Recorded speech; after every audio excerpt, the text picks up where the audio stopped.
네, 그렇습니다. 우리 Time to Pray라는 우리 귀한 타이를 가지고 우리 40일 동안 특별 아침 저희들이 기도회를 가지려고 합니다. 그래서 이번에 이 여름 특별 아비새라고 하는데요. 아침을 비상하며 새롭게라는 줄임말입니다. 우리 다 같이 한번 선포하겠습니다. 특별 아비새.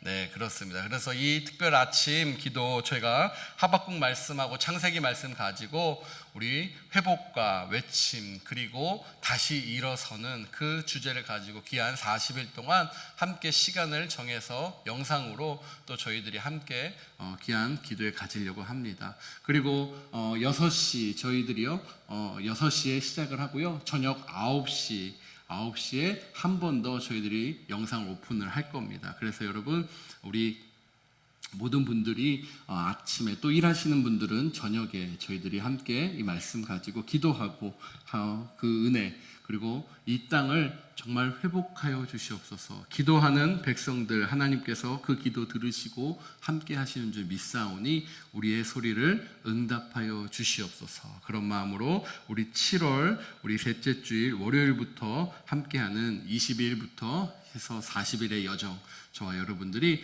조금 자칫 잘못하면 어떻게 되죠? 이렇게 게을러질 수 있고 또 익숙해질 수 있는 이 시기를요 우리가 결단하고 함께 귀한 은혜의 시간 같이 나눌 수 있도록 참여해 주시기를 주님의 이름으로 축복합니다. 축복합니다.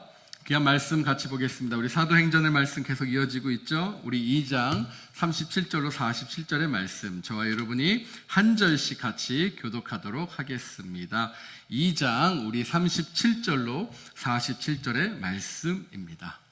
우리 믿음의 시리즈 계속 나아가고 있습니다. 성령이 이끄는 시대 시리즈 6번째죠. 37절에서 47절 말씀 제가 37절 읽습니다. 우리 한 절씩 교독합니다. 그들이 이 말을 듣고 마음에 찔려 베드로와 다른 사도에게 물어 이르되 형제들아 우리가 어찌할꼬 하거늘 베드로가 이르되 너희가 회개하여 각각 예수 그리스도의 이름으로 세례를 받고 죄 사함을 받으라. 그리하여 성령의 선물을 받으리니 이 약속은 너희와 너희 자녀와 모든 먼데 사람 곧 주 우리 하나님이 얼마든지 부르시는 자들에게 하신 것이라 하고 그래서 구원을 받으라 하니 그 말을 받은 사람들은 세례를 받음에 이 날의 신도의 수가 3,000이나 더하더라. 그들이 사도의 가르침을 받아 서로 교제하고 떡을 떼며 오로지 기도하기를 힘쓰니라. 사람마다 두려워하는데 사도들로 말미암아 기사와 표적이 많이 나타나니 믿는 사람이 다 함께 있어 서로 통용하고 또 재산과 소유를 팔아 각 사람의 필요에 따라 나눠주며 날마다 마음을 같이하여 성전에 모이기를 힘쓰고 집에서 떡을 떼며 기쁨과 순전한 마음으로 음식을 먹고 같이 읽겠습니다. 하나님을 찬미하며 또 온 백성에게 칭송을 받으니 주께서 구원받는 사람을 날마다 더하게 하시니라. 아멘. 아멘. 우리 제목 한번 같이 선포하겠습니다. 시작. 성령 충만한 교회가 세상에 부딪힐 때 생명이 탄생합니다. 아멘. 아멘. 우리 지난주 우리 성령 충만한 베드로의 파워 있는 설교를 살펴보았습니다. 여러분 기억나시죠? 네, 잘 기억나실 줄 믿습니다. 그 설교 말씀은 그 말씀을 들은 사람들의 반응이 여러분 어땠습니까? 엄청났습니다. 그들이 받은 그 말씀 어떠한 말씀이었죠? 그 말 바로 하나님께서 누구를 통해서요? 베드로를 통해 하늘의 소리를 전달한 것입니다. 그 말을 통해서 선포되신 그 하나님의 말씀이지요. 예수님의 삶과 십자가의 죽음, 부활에 대한 말씀이었습니다. 여러분 기억나실 줄 믿습니다. 즉 그 말은요 회개하고 세례를 받아 무엇을 받으라는 거죠? 죄 사함을 받으라라는 그런 말씀이죠. 무엇을 통해서요? 회개와 세례를 통해서 죄 사함을 받으라라는 주님의 말이었다라는 것입니다. 1%의 분수물도 존재할 수 없는 100% 순도 100%의 완벽한 복음의 말씀이었습니다. 그것이 바로 사람들이 들은 복음 그 말씀이었다라는 것이죠.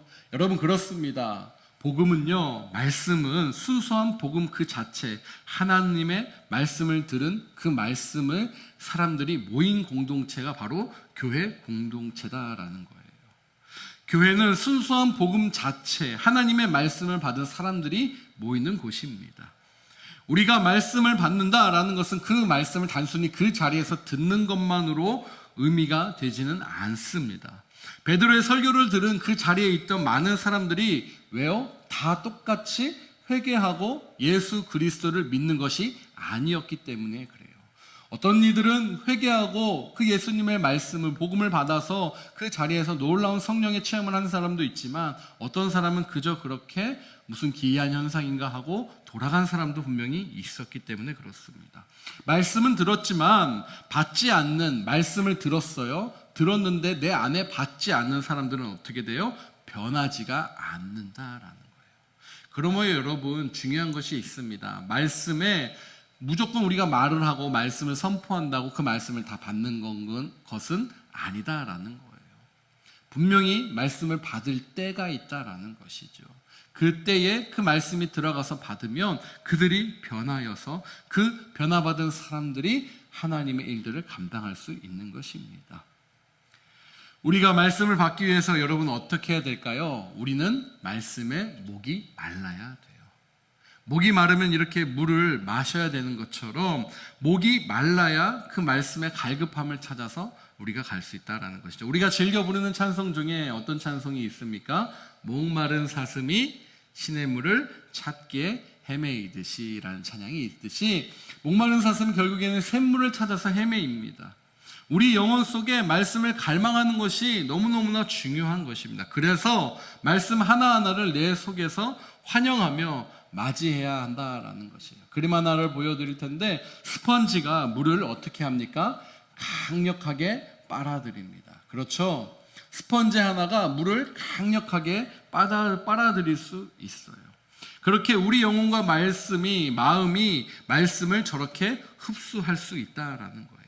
말씀을 사랑하며 그 말씀을 깊이 새길 때 그 말씀 안에서 저와 여러분 우리 모두가 즐거워하며 그 말씀을 강하게 붙들고 그 말씀을 놓지 않을 수 있습니다. 그리고 그 붙든 말씀을 가지고 어떻게 해요? 삶에서 말씀대로 실행을 하게 된다라는 거예요. 그것이 말씀을 받는다라는 의미의 말씀입니다. 오늘 저와 여러분이 이렇게 말씀을 받는 우리 모두 되시기를 주님의 이름으로 강력히 축복합니다. 축복합니다. 자, 오늘 본문 우리에게 무엇을 말하고 있을까요? 첫 번째로 우리가 살펴볼 수 있는 것이 죄의 심각성입니다. 어떤 심각성이요? 죄의 심각성. 여러분 더운 하늘에 여러분 지금 그렇지만 더운 공기가 하늘에서 어떤 공기랑 부딪히죠? 찬 공기와 부딪히게 되면은 어떻게 됩니까? 게릴라성 폭우가 갑작스럽게 생기는 경우가 있습니다. 우리가 살고 있는 이 지역에서도 가끔씩 그런 경우를 볼 수 있어요. 드물지만 그 속에서 볼 수 있어요. 그와 같이 성령 충만해서 하나님의 뜻에 순종하는 영적으로 뜨거운 교회가 자기 생각과 자기 주장 그리고 죄로 냉랭해져 있는 세상과 만나면 어떤 일이 일어날까요? 똑같이 그 죄에 대한 그러한 부분들의 각성, 게릴라성처럼 부딪히면서 죄에 대한 각성이 일어난다라는 것입니다. 유대인들이요, 자신들이 십자가에 못 박은 그 예수, 하나님이 주와 그리스도를 삼으셨다라는 36절의 그 말씀들을 외치자 자신들의 영적인 부분, 영적인 실체, 모습을 보게 되었습니다. 그리고 그들은 누구에게 물어봤죠? 베드로 사도에게 물어봤어요. 우리가 당장 어떻게 해야 합니까? 라고 물어볼 수 있었어요. 우리는 알고 있습니다. 저와 여러분 스스로 구원에 이를 수 있습니까? 없습니까? 없습니다. 우리는 스스로 절대 구원에 다다를 수 없습니다. 그렇기에 베드로의 설교는 유대인들의 마음을 어떻게 해요? 콕콕 찔렀어요. 오늘 37절의 말씀 한번 같이 다시 한번 읽어볼게요. 37절의 말씀입니다. 시작. 그들이 이 말을 듣고 마음에 찔려 베드로와 다른 사도들에게 물어 이르되 형제들아 우리가 어찌할꼬 하거늘. 베드로는 청중들에게 앞에 분명히 알아야 할 것이 있다라고 말을 했어요. 그것이 바로 무엇이죠? 36절의 말씀인데 36절 말씀 한번 같이 읽겠습니다. 36절입니다. 시작. 십자가에 못 박은 이 예수를 하나님이 주와 그리스도로 삼으셨다라는 거예요. 누가요? 하나님이 이 예수 그리스도를 주가 되게끔 그렇게 하셨다라는 말씀입니다. 이 말을 들은 당시 이스라엘 모두예요. 모두 그들의 존재, 그들의 정체성에 심각한 균열이 생기기 시작합니다. 여러분 그런 것처럼 말씀의 능력은요 딱 들어가면 쪼개지는 능력이 있어요. 아멘. 그러한 능력이에요. 바로 나사렛 예수가 그들이 기다렸던 종말론적인 그러한 선지자요, 하나님의 사망의 권세를 풀어줄 그렇게 놀라운 메시아였다는 사실, 그리고 사망 권세를 풀어 살리셨다는 그 말을 들었을 때부터 그들 영혼 깊은 곳에서는 earthquake, 지진이 일어났어요. 그들의 십자가에 못 박은 그 예수를 하나님께서 그분이 나라의 왕이요 메시아로 삼았다는 말을 들을 때 먼 진앙지에서부터 출발한 쓰나미가 밀려오듯이 그들의 마음에도 그러한 감정이 있었다라는 거예요. 여기서 그들이 이 말을 듣고 마음에 찔렸다라는 37절의 표현이 있잖아요. 여기서 그 마음에 찔렸다라는 말은요 카타니소라는 헬라어예요. 카타니소. 누구소가 아니라요. 이 딱 어음만 들어도 여러분 어떻죠? 이렇게 막 찔리는 것 같은 느낌 들지 않습니까? 마음을 찔러 부수다라는 뜻이에요. 카타니소. 마음을 찔러 부셔버리다라는 그런 뜻이에요. 미국에서요 유명한 우리 믿음의 선배들이 있는데 그 중에서 1차 대각성 운동의 중심에 계셨던 분이 계세요. 누군지 아세요? 조나단 에드워즈 목사님이세요. 그 목사님의 설교 중에 진노의 하나님 손에 있는 죄인들이라 라는 제목의 설교를 목사님이 하셨을 때 그 설교를 들은 회중들 중에 그 강한 또 그 말씀을 선포될 때 하나님의 강력한 임재가 그 자리에 나타났다라고 해요. 그래서 그 자리에서 그 강한 임재, 하나님의 성령의 능력들에 두려움을 느끼고 살려주세요 막 그런 소리가 비명이 곳곳에서 들렸다라고 합니다. 그렇게 기록이 되어 있어요. 그것이 바로 세상과 뜨거운 교회와 차가운 냉랭한 세상이 만났을 때 게릴라성 호우가 하늘에서 터지듯이 그렇게 뜨거운 교회와 차가운 세상이 만났을 때 나타나는 세상에 반응하는 방식이다라는 거예요. 우리의 신앙에도 단계가 있듯이 신앙의 첫 단계에서 죄에 대한 진지함이 옅어지게 되면 여러분 그 후에 능력 있는 그리스도인으로 우리가 살 수 있을까요? 없을까요? 없습니다. 죄에 대해서 우리가 깊이 통찰하고 우리의 무력감, 우리가 할 수 없다라는 것을 깨달아야만 바로 죄인을 구원하시는 하나님을 비로소 의존할 수 있게 된다라는 거예요. 이렇게 죄에 대한 각성은 성령 충만한 교회가 바로 세상에 줄 수 있는 참된 축복의 통로로 그렇게 사용되어진다라는 것입니다. 그들은 베드로와 제자들에게 구원을 받기 위해 무엇을 해야 하는지 물었다라고 그랬죠. 베드로는 38절에 이렇게 이야기를 합니다. 38절입니다. 38절의 말씀 같이 선포하겠습니다. 38절입니다. 오늘 본문 시작. 베드로가 이르되 너희가 회개하여 각각 예수 그리스도의 이름으로 세례를 받고 죄 사함을 받으라. 그리하면 성령의 선물을 받으리니. 첫 번째, 너희가 뭐 해야 된다고요? 회개해야 된다라고 해요. 그들에게 회개할 것을 요청합니다. 회개는요, 이전에 입던 추하고 더러운 옷을 벗어버리고 그리스도께서 주시는 새 옷으로 입는 거예요. 여러분 한번 생각해 보세요. 여러분들이 입는 옷이 있었는데 거지가 더럽고 추악한 옷이 자기가 더럽고 추악한 옷인 줄 알고 입을까요? 모르고 입을까요? 이렇게 보시면 아시잖아요. 홈리스나 이렇게 보시면 그들이 입는 옷이 있어요. 근데 그 옷이 어떻게 되죠? 익숙한 거예요, 나한테. 나한테 익숙해져서 그게 더럽고 추악하고 냄새 나는지 알까요? 모를까요? 모른다라는 것이죠. 근데 여러분 아시잖아요. 여러분들이 늘 입던 그런 옷 말고 어떠한 새 옷을 입었을 때 그 느낌이 있으시잖아요. 그 새 옷을 입으면 어떻습니까? 아, 이 옷이 참 낡았었구나, 오래됐구나라는 것을 알 수 있듯이 회개는요, 이전에 입던 추하고 더러운 나의 죄성의 옷을 어떻게 해요? 벗어는 거예요. 벗어버리고 그리스도께서 우리를 향해서 입혀주시는 그 놀라운 새 옷으로 입는 게 바로 회개라는 거예요. 이해하기가 쉬우시죠? 그렇게 구원으로 가는 길은 내가 죄와 제약된 삶에서 turning back, 돌이키는 것입니다. 예수님도 회개하는 자에게 천국의 소망이 있음을 마태복음 4장 17절에 이렇게 말씀하셨어요. 같이 한번 화면에 있으니까 읽어보겠습니다. 시작. 이때부터 예수께서 비로소 전파하여 이르시되 회개하라, 천국이 가까이 왔느니라 하시더라. 아멘. 자신의 죄를 회개하고 그리스도의 이름으로, 예수 그리스도의 이름으로 세례를 받는 자들에게 어떠한 은혜가 임한다고요? 죄 사함의 은혜가 임한다라는 거예요.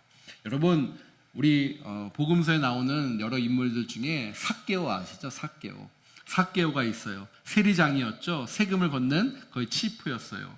그 사람들 아주 싫어했죠. 지금 같은 시기에 세금을 막 더 낸다고 하면 누가 좋아하겠습니까? 똑같이 그런 부분이었어요. 그렇게 죄인 취급을 받았고 뺏는 것만큼 자신이 더 이득을 취하니까 그러한 사람이었어요. 사람들이 정말 싫어했던 삭개오였어요. 근데 그가 누구를 만났죠? 예수 그리스도를 만났습니다. 예수님이 삭개오 집에 직접 친히 들어가셨습니다. 삭개오의 소유의 절반을 누구에게 줍니까? 가난한 자에게 주겠다라는 거예요.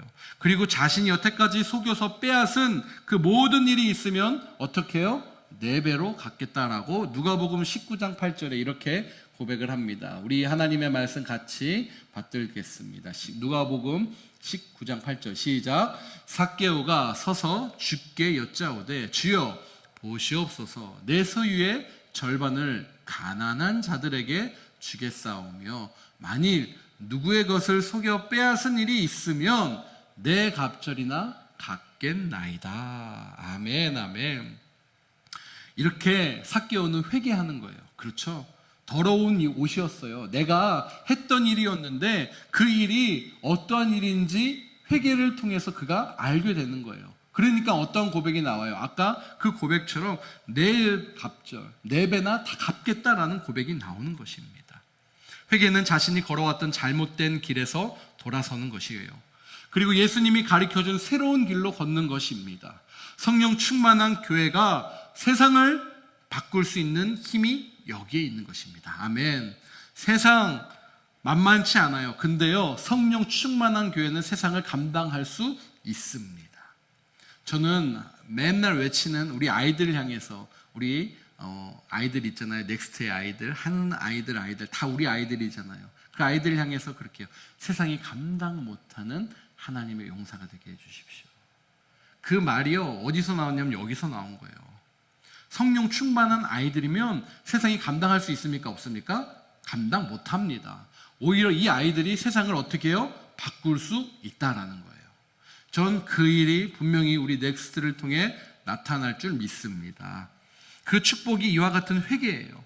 우리 하나님은 회개하고 그리스도를 영접하는 자들에게 영원한 생명과 성령을 반드시 선물로 주실 것을 이야기합니다. 성령은 우리가 그리스도를 영접할 때 임하는 놀라운 역사이기 때문이에요. 39절, 38절의 말씀, 38절 후반부 말씀 같이 한번 읽겠습니다. 38절, 39절 한번 시작. 베드로가 이르되 너희가 회개하여 각각 예수 그리스도의 이름으로 세례를 받고 죄사함을 받으라. 그리하면 성령의 선물을 받으리니. 39절입니다. 이 약속은 너희와 너희 자녀와 모든 먼데 오는 사람 주 하나님이 얼마든지 부르는 자들에게 하신 것이라 하고. 아멘, 아멘. 하나님이 주신 선물인데 대상이요 모두예요.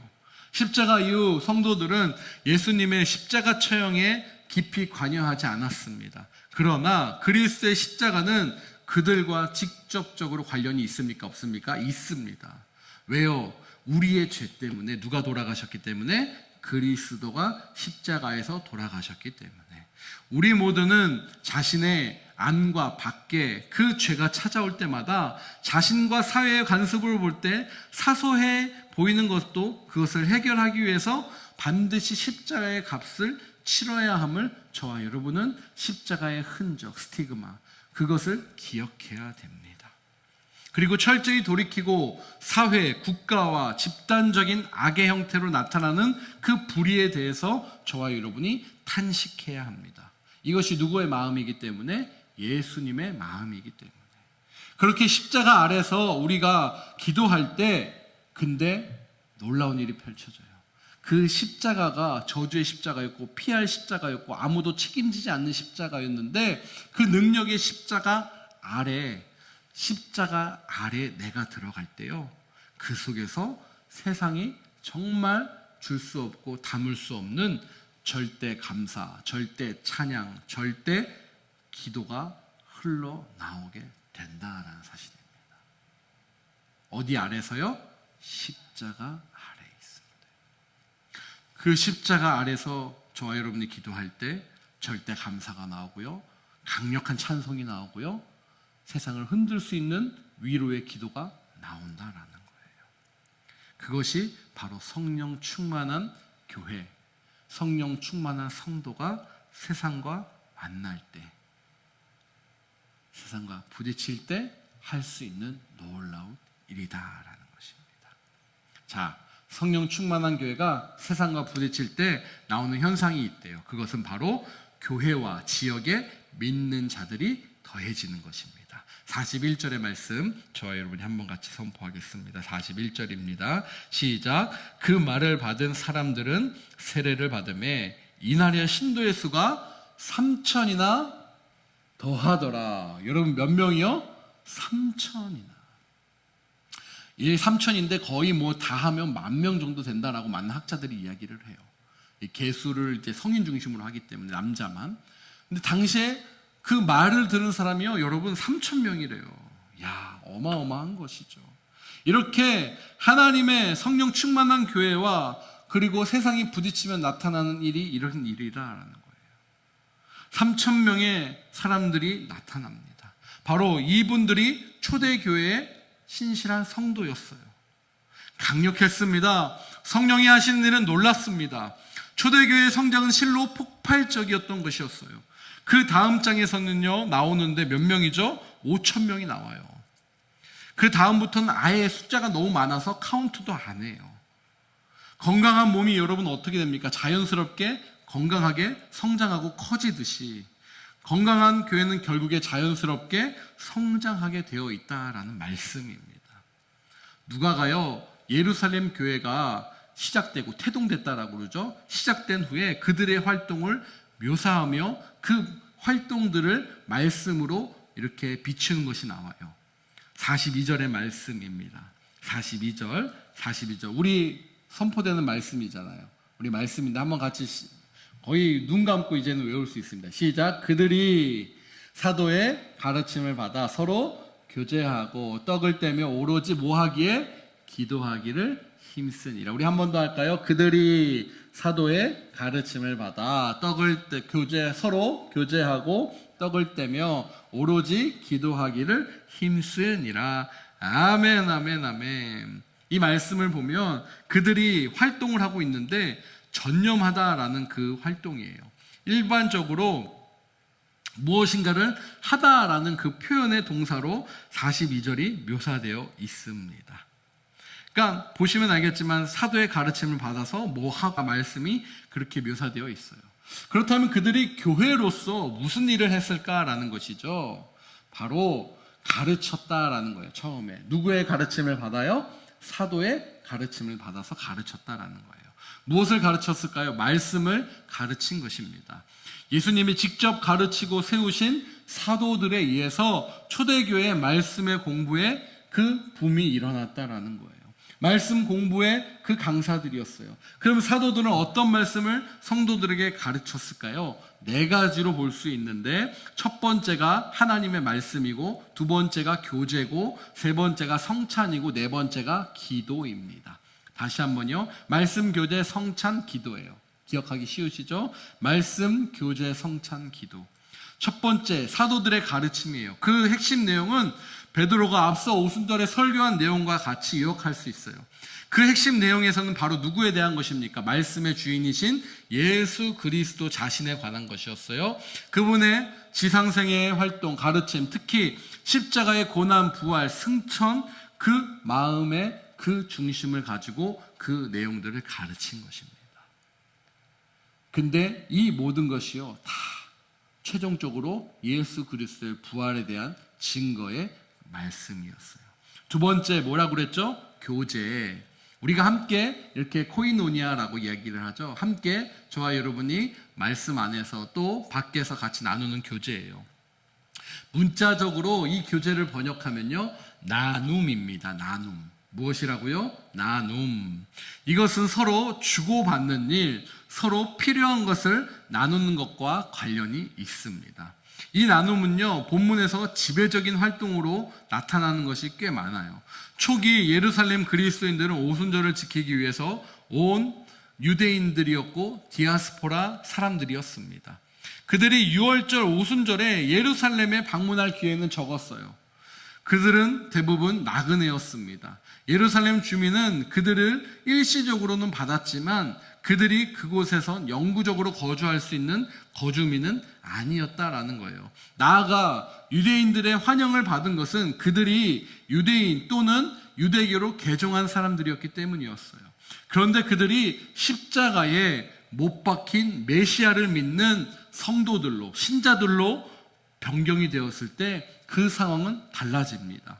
그들은 더 이상 유대인들, 동료 유대인들의 환대나 대접을 받지 못하고 더 이상 그곳에 머물 수 있습니까? 없습니까? 머물 수가 없었어요. 그러자 예루살렘 현지 주민들 중 그리스도인이 된 사람들이 어떻게 해요? 형제를 사랑하고 보살피는 마음으로 자신들의 재산과 소유를 팔아서 그들을 돕게 된 것입니다. 누가요? 먼저 형제를 사랑하고 보살피는 마음으로 함께 그 예수님을 믿는 형제 자매끼리요. 이들은 자신의 집을 공부할 수 있는 곳, 친교할 수 있는 그 장소로 제공을 했고요. 공적인 모임, 그 예배의 모임은 성전의 한 구석 이방인의 뜰을 사용할 수 있었는데 그 뜰을 사용했습니다. 그렇게 어떻게 해요? 모이는 것에 힘을 낸 것이에요. 여기서 말하는 성도의 교제는요, 여러분, 세상이 말하는 친교 모임, 사교 모임과는 완전히 다른 성격입니다. 말씀을 받아들여 회개하고 구원받은 성도들, 말씀으로 변한 성도들이 제대로 된 영적인 교제를 할 수 있듯이 그들의 은혜라는 공통 분모로 함께 모인 사람들이다라는 거예요. 같이 은혜 받은 사람들끼리는요, 통하는 무엇인가 분명히 있습니다. 통하는 것이 있어요. 지난주 설교 들은 사람들끼리만 나눌 수 있는 말씀의 은혜가 있듯이 또 어떻습니까? 함께 성경 공부를 하고 있고 기도하는 사람들끼리 가능한 영적 교제가 있다라는 것입니다. 내 안에 계신 예수 그리스도, 한 형제 자매 안에서 계신 그 예수님을 동일하게 만나는 그러한 교제입니다. 영적인 교제는 말씀과 기도에 힘쓰기 때문에 세상에 단절된 목적을 가지고 만나는 교제와는 다르다라는 거예요. 영적인 그러한 교제는 어떻습니까? 함께 말씀에 힘쓰고 찬양하기에 감사하고 기도하기에 힘쓰기 때문에 지속될 수 있는 것이에요. 끊이지 않아요. 주님과의 수직적인 관계, 주님과의 관계 내 안에 청신호죠. 적신호가 아니라 밝은 마음의 청신호가 들어오면 우리 형제 자매들 간의 그 수평적인 관계에도 어떻습니까? 건강해진다라는 것을 저와 여러분이 반드시 기억하고 명심하시기를 주님의 이름으로 축복합니다. 사랑하는 여러분, 어떤 분은 이렇게 이야기를 해요. 사람들과 교제하는 것은 그렇게 중요하지 않은 것 같아요. 지금 시대에. 하나님과 교제하는 것이 제게 너무너무나 더 중요해요. 안 그래요, 목사님? 이렇게 얘기할 수 있어요. 제가 말씀드릴 수 있는 것은 반은 맞고 반은 틀린 이야기다라는 거예요. 반드시 첫 번째로 중요한 것은 무엇이죠? 주님과의 영적인 관계예요. 아멘. 수직적인 나와 주님과의 관계가 중요해요. 근데 그것만이 될 수 없다라는 거예요. 균형 잡힌 영적인 성장을 위해서는 반드시 공동체에서의 교제가 필요합니다. 신앙은요, 처음에는 개인적인 문제처럼 보일 수 있지만 나중에는 공동의 문제가 됩니다. 아버지 하나님은 우리를 구원하신 뒤에 교회라는 영적 어머니를 통해서 교회를 세우시고 교회를 통해서 하나님의 일을 맡기셨어요. 구원받으면서 우리는 하나님께 속하게 되면서 동시에 서로에게도 속하게 되어 있는 것이에요. 로마서 12장 5절 저와 여러분이 한번 같이 선포하며 읽겠습니다. 시작. 이와 같이 우리 많은 사람이 그리스도 안에서 한 몸이 되어 서로 지체가 되었느니라. 한 번 더 읽을까요? 이와 같이 우리 많은 사람이 누구 안에서? 그리스도 안에서 한 몸이 되어 서로 지체가 되었느니라. 아멘, 아멘. 이 말씀대로 저와 여러분이 이 건강한 공동체를 통해 세상을 변화시키는 주역이 되기를 축복합니다. 세 번째는 성만찬이에요. 예루살렘 교회는 떡을 떼는 것에 전념했다라는 거죠. 떡을 떼면은요, 성만찬을 의미합니다. 초대교회는 매일같이 성만찬을 행했습니다. 성만찬에는 주님이 우리에게 주시는 너무나 귀한 영적인 메시지들이 있어요. 성만찬에 우리를 위해 베풀어 주신 그 주님의 끝없는 뜨거운 사랑의 메시지가 있습니다. 주님께서 직접 6월절에 그 어린 양이 되셔서 우리의 죄를 짊어지신 것이에요. 우리는 십자가의 사건을 직접 눈앞에서 목격하진 않았지만 이 성만찬에 우리가 참여하면서 살과 피, 십자가의 제물로 드리신 주님의 한없는 그 끝없는 사랑을 저와 여러분이 직접 느낄 수 있도록 주님께서 성만찬을 인도하신다라는 점을 반드시 기억하시기를 주님의 이름으로 축복합니다. 그 부분이에요. 그렇기 때문에 성만찬에 우리가 참여할 수 있는 특권이 있는 거죠. 성만찬의 특징을 네 가지로 보면 첫 번째는요, 주님의 피로 세우신 새로운 언약이 성만찬 안에 담겨 있어요. 이스라엘 민족에게만 한정되었던 옛날의 그 언약과는 달리 모든 열방, 모든 민족들이 그리스도를 통해 구원받을 수 있는 율법의 시대가 아닌 성령의 시대를 여는 새로운 언약이 무엇에 담겨 있다고요? 성만찬에 담겨 있습니다. 두 번째는요, 성만찬에 담겨져 있는 두 번째는요, 뜻은 주님의 십자가 사랑에 감격해할 수 있는 감사가 그 안에 담겨져 있어요.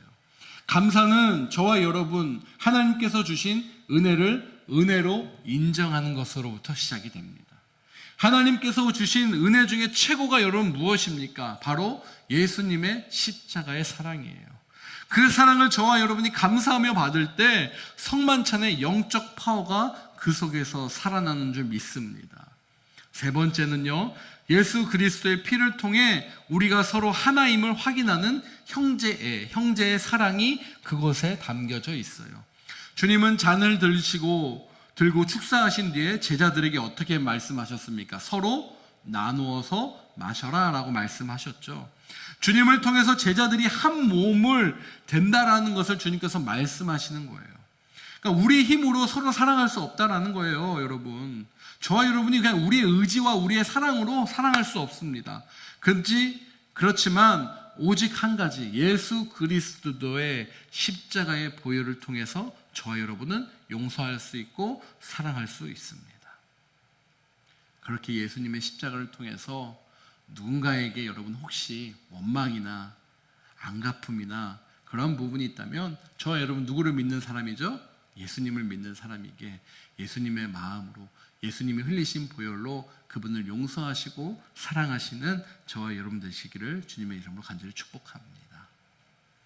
성만찬은 바로 그리스도를 통해서 하나 되는 공동체성이에요. 마지막 성만찬의 귀한 의미의 네 번째는요, 거짓된 그 제자 가롯 유다를 몰아내는 거룩함, 홀리네스, 그 속에 거룩함이 담겨져 있는 거예요.